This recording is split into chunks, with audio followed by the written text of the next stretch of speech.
सुबह का अलार्म बजता है, आप मन ही मन बुदबुदा रहे हैं, मैंने इसे इतनी जल्दी क्यों सेट किया। दांत साफ करते समय आप सोचते हैं, मुझे बाल कटवाने की जरूरत है। जब तक सामने के दरवाजे से बाहर भागते हुए आप अपनी चाबियों तक नहीं पहुंचते और महसूस करते हैं कि वे वहां नहीं हैं। निराश होकर तुम चिल्लाते हो, मैं कुछ भी ठीक नहीं कर सकता।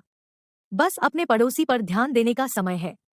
अपने आप से बात करते हुए पकड़े जाने पर शर्मिंदगी महसूस हो सकती है और कुछ लोग इस व्यवहार को मानसिक अस्थिरता के संकेत के रूप में भी कलंकित करते हैं। लेकिन दशकों के मनोविज्ञान अनुसंधान से पता चलता है कि खुद से बात करना पूरी तरह से सामान्य है।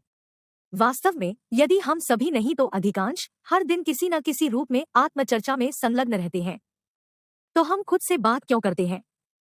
और क्या हम जो कहते हैं उसका कोई महत्व है? स्वचर्चा से तात्पर्य आपके दिमाग के अंदर की कहानी से है, जिसे कभी कभी आंतरिक भाषण भी कहा जाता है। यह मानसिक कल्पना या तथ्यों और आंकड़ों को याद करने से भिन्न है। विशेष रूप से मनोवैज्ञानिक आत्मचर्चा को आपके या आपके जीवन के किसी पहलू के प्रति निर्देशित मौखिक विचारों के रूप में परिभाषित करते हैं। इसमें व्यक्तिगत बातचीत शामिल है, जैसे मुझे अपने फ्री थ्रो पर काम करने की जरूरत है। लेकिन इसमें आपके दिन भर के विचार भी शामिल है, जैसे आज रात जिम में भीड़ है, मैं कल वापस आऊंगा। और जबकि अधिकांश स्वयं से बात करने वाले वयस्क चुप रहते हैं, अपने आप से जोर से बोलना भी इसी श्रेणी में आता है। वास्तव में मनोवैज्ञानिकों का मानना है कि आत्म बातचीत के हमारे पहले अनुभव ज्यादातर मुखर होते हैं, क्योंकि बच्चे खेलते समय अक्सर खुद से जोर जोर से बात करते हैं। 1930 के दशक में रूसी मनोवैज्ञानिक लेव विगोत्स्की ने परिकल्पना की थी कि यह भाषण वास्तव में विकास की कुंजी थी। वयस्कों के साथ की गई बातचीत को दोहराकर बच्चे अपने व्यवहार और भावनाओं को स्वयं प्रबंधित करने का अभ्यास करते हैं।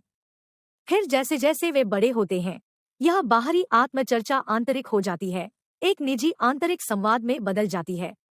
हम जानते हैं कि यह आंतरिक आत्मचर्चा महत्वपूर्ण है और यह आपको योजना बनाने, कठिन परिस्थितियों से निपटने में मदद कर सकती है और यहाँ तक कि आपको पूरे दिन प्रेरित भी कर सकती है।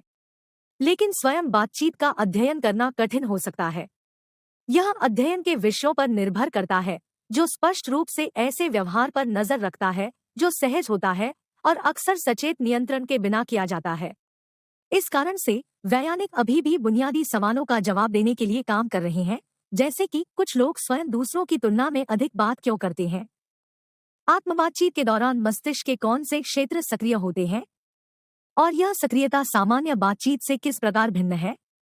हालांकि एक बात जो हम निश्चित रूप से जानते हैं वह यह है कि इन वार्तालापों में आप जो कहते हैं उसका आपके दृष्टिकोण और प्रदर्शन पर वास्तविक प्रभाव पड़ सकता है। निर्देशात्मक या प्रेरक आत्मचर्चा में शामिल होने से फोकस बढ़ता है, आत्मसम्मान बढ़ता है और रोजमर्रा के कार्यों से निपटने में मदद मिलती है। उदाहरण के लिए कॉलेजिएट टेनिस खिलाड़ियों के एक अध्ययन में पाया गया कि निर्देशात्मक आत्मचर्चा को अभ्यास में शामिल करने से उनकी एकाग्रता और सटीकता में वृद्धि हुई।